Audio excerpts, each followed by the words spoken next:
Sveiki atvykę į mūsų Pagramančio regioninį parką ir kviečiame po jį pasivaikščioti po mūsų gražią, nepaliestą žmogaus rankų gamtą. Tai mes turime 9 piliakalnius, 13 atodangų, 11 kabančių tiltų. Tai va, jūs kada keliausite po mūsų parką, tai jūs turėsite tai visą išmėginti.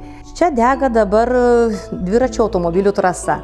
Jie labai patogu lankytojams keliauti visą dieną. Čia galima ir dviračių, ir automobilių pravažiuoti, ir jūs prakeliausite atodangas, piliakalnius, pažintinius takus. Tiesiog visas mūsų parkas praktiškai per visą dieną. Jeigu jūs turite mažiau laiko, mes kviečiame pakeliauti nuo Ringių iki Indijos. Šitoje atkarpoje jūs prisiglausite prie ąžuolų galiūnų, atodangos, piliakalniai. Svarbiausia, praeisite 9 kabančius tiltus. Na, o jeigu turit visai nedaug laiko skyrę mūsų parkui, tai ir norite pasivaikščioti pėsčiomis, tai kviečiame į Pagramančio miestelį per 4 kabančius tiltus. Čia yra atodangai, piliakalnis ir meilės akmuo. Tiesiog pakeliausite pėsčiomis ir pasigrožėsite mūsų gamta. O dabar mes nusikelsime į senovę ir pabūsime piemenėliais. Išsikepsime duonelės ant laužo, paragausime arbatėlės, į žolelių, kurią surinkome mūsų parko teritorijoje, slėniuose ir pamiškėse ir paskanausime. Nes anais laikais vaikučiai nevalgė nei čipsų, o kepdavos natūralią duonelę ant laužo ir gerdavo arbatėlę.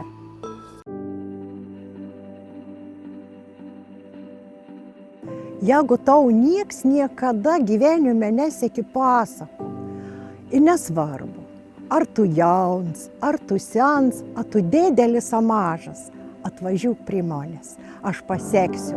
Iš lūpų į lūpas parduotas pasakas, kurios niekur neužrašytas. Aš nuvesiu prie meilės akmens ir tu sužinosi visą legendą apie meilį, ką panan reikia saugoti.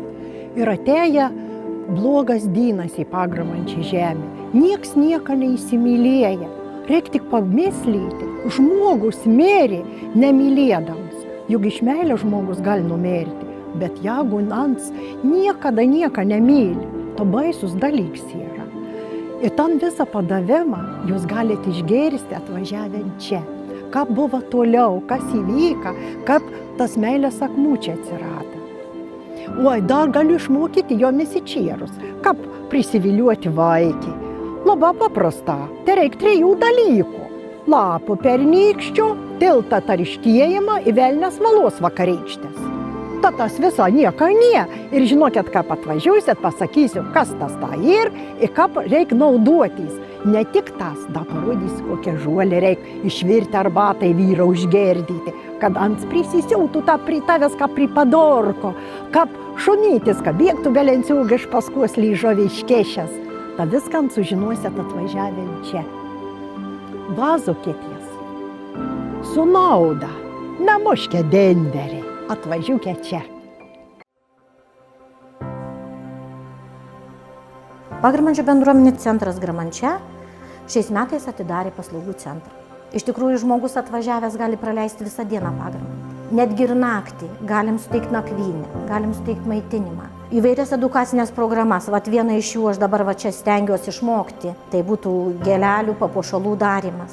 Kiekvienas išeidamas iš mūsų namų įsineš dalelę padaryto darbo. Be to galės pasilepinti įvairiais teikiamais masažais, atsigaivinti garinėje pirtyje, pernakvojęs, pavalgęs pusryčius galės savo laimingai keliauti namus. Pagramantį iš tikrųjų mes didžiuojame savo nuostabiuoju piliakalniu.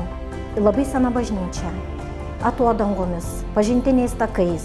Aš pasakiau viską, ką jūs galite pamatyti, bet būtų geriau, kad jūs aplankytumėt mus. Atvykite į Pagramantį, susipažinkite su Pagramančio šnekučiais ir pamatykit, kaip mes gyvename. Pagramančio miestelio regioninio parko pagrindinis iššūkis yra tiesiog, kad daugiau pritraukiam lankytojų, turistų į mūsų gražų kraštą, kad atvyktų aplankyti ir norėtųsi, kad jie užsibūtų ilgiau.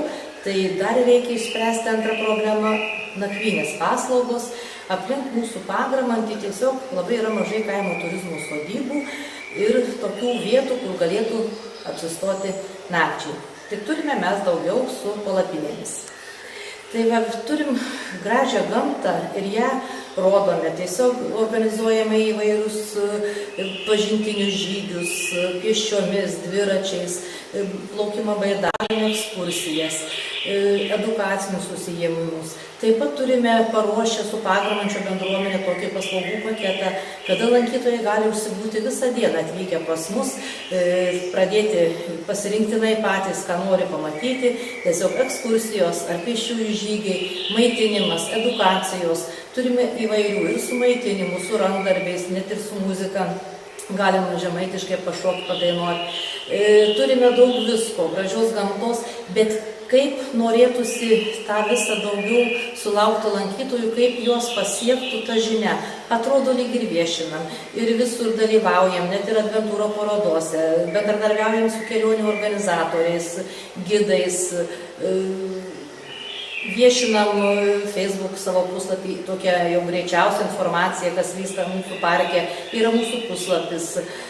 Bet lyg tai atvažiuoja, kad ir patys lankytojai sako, kaip pas jūs čia labai gražu, kiek visko daug vienoje vietoje, bet mes tik dabar sužinojome, kur jūs buvote anksčiau.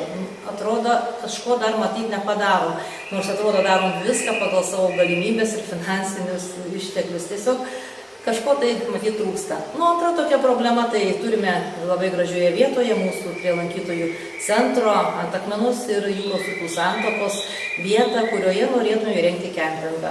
Tai būtų tokia galimybė, nes dabar turistai daugiau atvažiuoja su savo tais vadinamais kemperiais, kurie nakvynėje norėtų pasilikti ir pabūti šiek tiek ilgiau. Tai va tokios galimybės.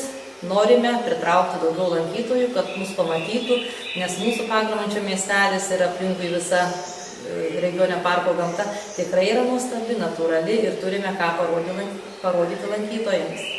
Ačiū.